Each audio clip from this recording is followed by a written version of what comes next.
और लोगों क्या हाल चाल। सॉरी यार वीडियो थोड़ी लेट हो गई और इनका नोबल एक्सप्लेनेशन भी नहीं आ पा रहा है अभी, लेकिन कोई नहीं, एक या फिर 2 हफ्ते की बात है, उसके बाद बिल्कुल टाइम से पहले ही वीडियो नोबल आ जाएगी। ठीक है, तो शुरू करते हैं। तो एपिसोड 24 की शुरुआत होती है और हमें सबसे पहले हमारे बांगलिंग को बताया जाता है, जो कि डॉम द्वारा बनाए गए फॉर्मेशन को पूरी तरह से समझ लेता है। हमारा बांगलिंग जान जाता है कि अगर ये डॉम का बच्चा बोला जाए तो ये लाल बालों वाला बुड्ढा अगर इस फॉर्मेशन से दूर होगा तो ये फॉर्मेशन अपने आप कमजोर होता चला जाएगा और साथ ही साथ ये डॉम मतलब कि ये लाल बालों वाला बुड्ढा भी कमजोर होता चला जाएगा। इसलिए अब बांगलिंग चलता है तो पीछे हटने लगता है मूवान और अपने सारे साथियों को लेकर। अब जैसे ही ये लाल बालों वाला बुड्ढा बांगलिंग को ऐसे पीछे हटते हुए दिखता है ना, तो ये जोर से चिल्लाकर कहता है कि बच्चे मैं तुझे इतनी आसानी से नहीं भागने दूंगा। और भाई साहब क्या कर ये लाल बालों वाला बुड्ढा चलता है तो ये हमारे बांगलिंग के ऊपर हमला करने के लिए आगे जाने लगता है और ये साथ ही साथ इस फॉर्मेशन से दूर हो जाता है। अब जैसे ये फॉर्मेशन से दूर होता है ना तो इसकी पावर घटने लगती है। अब जैसे इसकी पावर घटती है ना तो बांगलिंग चलता है तो इसी मौके का फायदा उठाकर अपने चीर्म रियल्म को एक्टिवेट कर और अपनी चीर्म रियल्म की पावर एक तलवार में डालकर उस तलवार से इस लाल बालों वाले बुड्ढे पर हमला कर देता है। अब जैसी बांगलिंग की एक शॉट बोला जाए तो तलवार इस लाल बालों वाले बुड्ढे से टकराती है ना, तो ये बुड्ढा चलता है तो पहले तो अपनी तलवार से हमारे बांगलिंग की तलवार रोकने लगता है, लेकिन ये बुड्ढा फॉर्मेशन से दूर आ गया था, इसलिए पहले से कमजोर हो गया था। इसलिए इस बार ये हमारे बांगलिंग की तलवार को नहीं रोक पाता और हमारे बांगलिंग की तलवार चलती है तो इस बुड्ढे की तलवार को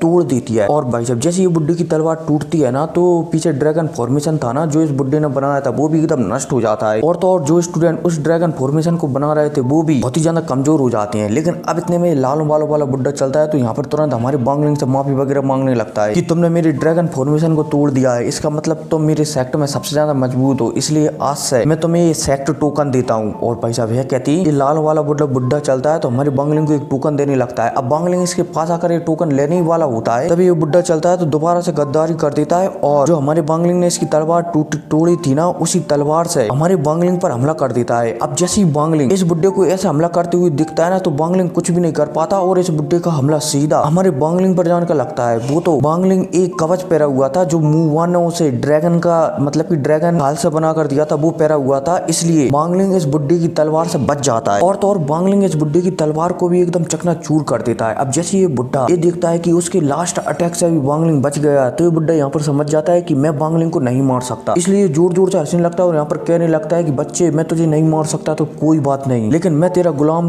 तो हरगिज नहीं बनूंगा और साथ ही साथ ना मेरी पावर तुझे मिलेगी। और भाई साहब यह कहती ये बुड्ढा चलता है तो यहीं पर अपने आप को मार लेता है। अब जैसे ही इस बुड्ढे के सेक्ट के बंदे अपने लीडर को ऐसे मरते हुए देखते हैं ना तो ये भी घबरा जाते हैं कि अब तो हमारे लीडर ही मर गए, अब हमें कौन बचाएगा। लेकिन साथ ही साथ ये समझ जाते हैं कि वो टोकन जो हमारे लीडर के पास था वो अब बांगलिंग के पास है, इसलिए अब कायदे से बांगलिंग ही इस सेक्ट का लीडर है। अब जैसी बांगलिंग सॉरी मतलब कितने में अब हमें बांगलिंग को बताया जाता है जो कि उस मोटे बंदे से कह रहा होता है कि जाओ इस सेक्ट में मुझे एक कमरा खाली करवाओ, मुझे एक वहां पर जाकर आराम करना है। और भाई साहब यह कहती तीन शिफ्ट होता है और हमें बांगलिंग को बताया जाता है जो कि कमरे में आ चुका होता है। बांगलिंग चलता है तो यहाँ पर मूवान से कहने लगता है कि तुम्हें चिंता करने की कोई भी जरूरत नहीं है, एक बार जब ये मामला पूरी तरह से शांत हो जाएगा तो मैं तुम्हें तुम्हारे क्लैन में जाकर छोड़ दूंगा। अब जैसी मूवान यहाँ पर बांगलिंग की ऐसी बात सुनती है ना तो मूवान थोड़ी उदास हो जाती है और यहाँ से चली जाती है। हालांकि जाते समय मूवान बहुत ही ज्यादा उदास थी और भाई साहब आप समझ ही सकते हो कि क्यों उदास थी। अब इतने में सीन शिफ्ट होता है और हमें बांगलिंग को बताया जाता है जो कि अपनी तुलसी के अंदर आ जाता है। अब यहाँ पर आने के बाद सबसे पहले हमारा बांगलिंग चलता है तो सीटूनान को प्रणाम वगैरह करता है और अपने माता पिता से बात करने लगता है मन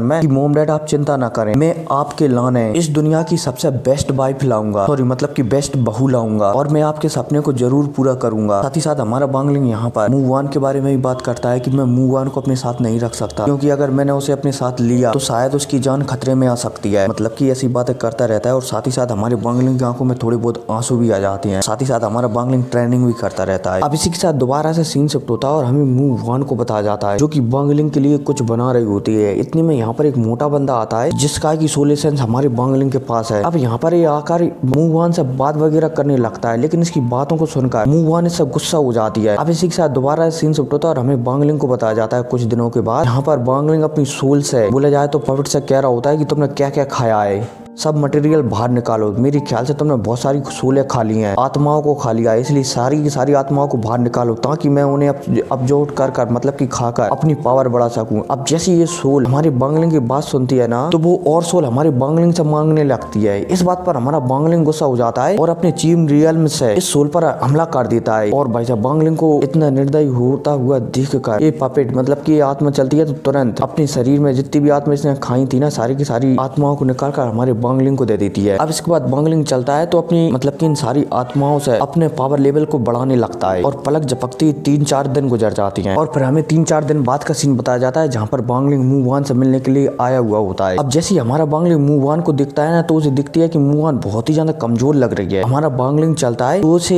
एक एनर्जी वाला पानी देता है जो कि उस मोती से निकलता है ना, वही वाला पानी देता है, जिस वजह से मूवान का चेहरा थोड़ा बहुत ठीक हो जाता है। अब इसके बाद बांगलिंग चलता है तो मूवान को लेकर मूवान के सेक्टर में उसे छोड़ने के लिए जाने लगता है। अब रास्ते में जाते जाते हमें बहुत से हसीन पल बताए जाते हैं जहाँ पर मूवान बांगलिंग से कब मिली थी, रास्ते में क्या क्या हुआ, सारी चीजों को सोच रही होती है। अब जैसे ही बांगलिंग मूवान को उसके सेक्टर के पास लाता है ना, तो बांगलिंग उसे वहाँ पर छोड़कर और मूवान का सोल एसेंस उसे वापस लौटाकर यहाँ से जाने लगता है। लेकिन मूवान चलती है तो बांगलिंग से कहने लगती है कि अब तुम कब आओगे मुझसे मिलने के लिए। लेकिन हमारा बांगलिंग ठहरा एकदम सख्त लौंडा, वो मना कर देता है कि अब हमारा कोई भी वास्ता नहीं है एक दूसरे से, इसलिए तुम अपने रास्ते और मैं अपने रास्ते। और भाई साहब यह सुनकर मूवान और भी ज्यादा उदास हो जाती है। लेकिन अब मूवान चलती है तो बांगलिंग को बहुत सारी गोलियां देने लगती है। बोला जाए तो जो मूवान ने गोलियां बनाई थी ना, वो सारी की सारी गोलियां वो बांगलिंग को देने लगती है। अब बांगलिंग चलता है तो इन गोलियों को लेकर यहाँ से जाने लगता है। लेकिन जाते जाते मूवान बांगलिंग को एक बार और टोकती है और एक टोकन दे देती है और साथ ही साथ हमारी बांगलिंग से कहने लगती है कि इसमें मेरी सारी यादें हैं। इसके अलावा हमने जितने भी खुशी के पल बिताए हैं ना, वो भी सारी के सारी खुशी के पल इसमें कैद हैं। और तो और मेरी सारी टेक्निक है डिफेंस की, वो भी इसके अंदर है, जो तुम्हें किसी भी अटैक से बचाने के लिए मेरे ख्याल से पर्याप्त रहेंगी। अब जैसे ही हमारा बांगलिंग इस टोकन को देखता है ना, तो वो भी थोड़ा हैरान हो जाता है क्योंकि हमारा बांगलिंग भी मन ही मन में मूवान को थोड़ा बहुत पसंद करने लगा था। लेकिन अब बांगलिंग चलता है तो अपने दिल को एकदम कठोर बनाता है और यहाँ से चला जाता है। अब इसी के साथ सीन शिफ्ट होता है और हमें बांगलिंग को ट्रेनिंग करते हुए बताया जाता है जहाँ पर लगातार 100 दिन से वो ट्रेनिंग कर रहा होता है। और तो और उसके सिर पर जो डेड मार्क था ना, वो भी गायब हो जाता है। अब इसी के साथ एक बार और सीन शिफ्ट होता है और हमें एक मोटे बंदे को बताया जाता है जिसका सोल एसेंस हमारे बांगलिंग के पास है। और ये बंदा चलता है तो सबको ऑर्डर दे रहा होता है कि मास्टर आने वाले हैं, बांगलिंग मास्टर आने वाले हैं, इसलिए सारे बंदे एकदम तैयार हो जाएं। इतने में यहाँ पर हमारा बांगलिंग आता है। अब जैसे हमारा यहाँ पर बांगलिंग आता है ना, तो सारे के सारे बंदे एकदम बांगलिंग को ग्रीट करने लगते हैं कि नमस्ते एल्डर, सॉरी मतलब कि नमस्ते बांगलिंग मास्टर। अब इसके बाद बांगलिंग चलता है तो अपने हाथ में एक टोकन को पकड़कर अपने सबसे बड़े दुश्मन पूज्यान को याद करने लगता है कि पूज्यान मैं बहुत जल्द आऊंगा तुम्हारा खेल खत्म करने के लिए। और भाई पूज्यान कौन है? ये वही बंदा है जिसने हमारे बांगलिंग के माता पिता को मारा था। ठीक है, अब इसी के साथ सीन शिफ्ट होता है पर हमें एक नई जगह का सीन बताया जाता है जहाँ पर कुछ बंदे हमारे बांगलिंग के बारे में बात कर रहे होते हैं कि सी ऑफ डेविल्स में एक नया बंदा आया है जिसने उस वाले सेक्ट को भी पूरी तरह से बर्बाद कर दिया है। और तो और उसके पास एक अजीब सी एनर्जी है जिसे शायद चीन रियल में कहते हैं। और भाई साहब इन्हीं लोगों के पास एक बुड्ढा बैठा हुआ था। अब जैसे इन लोगों की वो बात सुनता है ना ये बुड्ढा, तो बुड्ढा चलता है तो इन लोगों को टॉर्चर करने लगता है कि मुझे बताओ कि वो बंदा कहाँ पर मिलेगा। और फिर क्या इसी के साथ एपिसोड खत्म हो जाता है। और हाँ, एपिसोड खत्म नहीं बल्कि इमोर्टल का सीजन 1 भी खत्म हो जाता है। लेकिन मेरे ख्याल से इसी सोमवार से इसके सीजन 2 का अगला एपिसोड आएगा। और अगर ना भी आए ना तो नोवेल तो मेरी आएगी। ठीक है, थोड़ा बहुत लेट हो सकती है लेकिन आएगी पक्का। तो फिर क्या, मिलते हैं अगले वीडियो में। Take care.